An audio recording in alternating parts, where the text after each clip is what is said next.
Magandang araw mga bata! Ako nga pala si Ate Ice, isa sa mga on-the-job trainee na nagmula sa Camarines Sur Polytechnic Colleges. At narito ako ngayong araw upang magbahagi ng isang kwento na tiyak akong kapupulutan nyo ng aral. Pero bago tayo magsimula, may mga katanungan muna ako sa inyo. Mga bata, madalas ba kayong tumingin o pagmasdan ang kalangitan tuwing gabi? Wow! Ano naman ang mga nakikita niyo sa kalangitan tuwing gabi? Tama! Magaling! Dahil dyan, may kinalaman ang iyong mga itinuran sa ating kwento ngayong araw. Ito ay pinamagataang Si Kabugwason at ang mga bituin, na isinulat ni Kea Chiva at iginuhit ni D.K. Terbeo at hatid sa atin ng Let's Read of the Asia Foundation.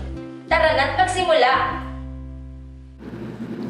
Isang gabi, habang maliwanag ang buwan, nakasimangot si Ason habang tinatanaw ang mga kalangitan. "Ason, bakit ka nakasimangot?" tanong ng kanyang ulang bayi na nagbubukas ng nganga habang nakasakay sa duyan.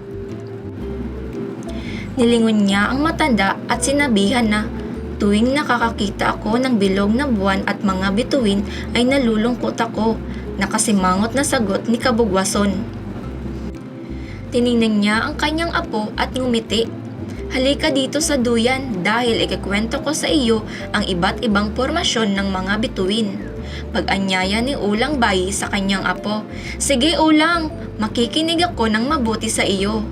Kapag lumulubog ang araw at lumilitaw ang buwan, unti-unting nagpapakita ang iba't ibang pormasyon ng mga bituin sa kalangitan. Paunang kwento ni ulang bayi kay Kabugwason. Muro-puro ang tawag sa pormasyon na pabilog. Ito ay binubuo ng 7 bituin na nagiging batayan ng ating taon. Balatik ang tawag sa pormasyon ng mga bituin na kahugis ng armas na ginagamit sa paghuli ng baboy ramo. Mayroong isang pormasyon na mahirap hanapin, sampok maya kung tawagin. Madalas itong makita sa gitna ng balatik at muro-puro. Ang krus nga na gatabuli, itinuturing na orasan ng mga mangingisda at mga tumandok.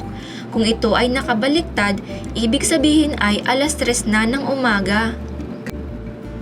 Ang pormasyon ng mga bituin ang nagsisilbing giya ng mga tumandok sa pagsasaka, pangingisda, ang panguhuli ng mga hayop, dagdag pa ni ulang bayi.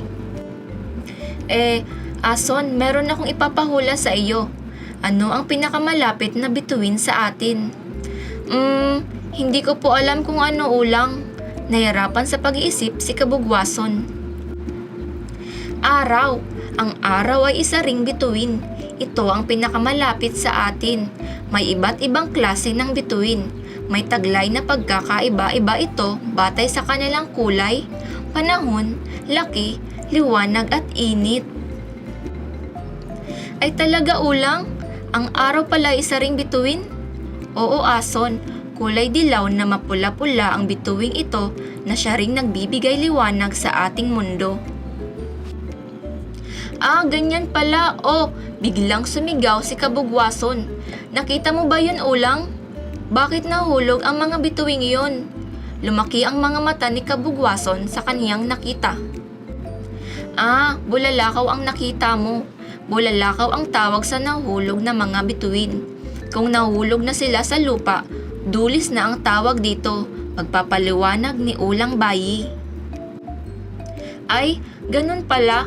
Madami talaga akong natututunan ngayong gabi. Ano pa ulang? Gusto ko pang makinig sa iyo. Bago tayo matulog, Ason, kailangan mo rin malaman na ikaw ay..." "Na ano ulang?" "Ikaw ay isa ring bituin." "Ha? Paano ako naging isang bituin, ulang?" Ang iyong palayaw na Ason ay nanggaling sa salitang Kabugwason. Kabugwason ang tawag sa maliwanag na bituin tuwing madaling araw.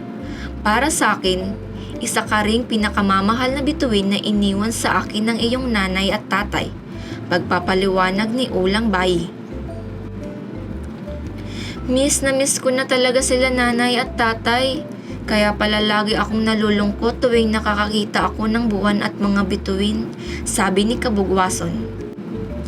Ason, sa iyong pagkakalungkot ay tandaan mo na palagi kang ginagabayan ng iyong nanay at tatay.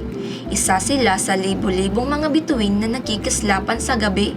Pagpapaliwanag ni Ulang Bayi. Maraming salamat, Ulang. Kahit nawala na sina nanay at tatay, nandito ka pa rin na nagmamahal sa akin. Pahayag ni Kabugwason habang maigpit na kayakap kay Ulang Bayi.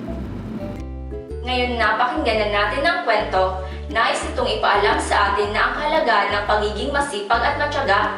Ipinapakita rin ito na ang tunay na kayamanan ay hindi material, kundi ang kasiyahan at maging kontento sa buhay. At diyan nagtatapos ang ating kwento na pinamagatang si Kabugwason at ang mga bituin. Kaya mga bata, palaging tatandaan na ang kasipagan at pagtsatsaga ay ang magdadala sa inyo sa tagumpay at kasiyahan. Kahit na gaano pa kahirap ang hamon na kinakaharap natin sa buhay. Muli, ako si Ate Ice at huwag kakalimutan mag-follow, like and subscribe sa aming Facebook page at YouTube channel para sa iba pang kwento na tiyak akong kapupulutan nyo ng aral.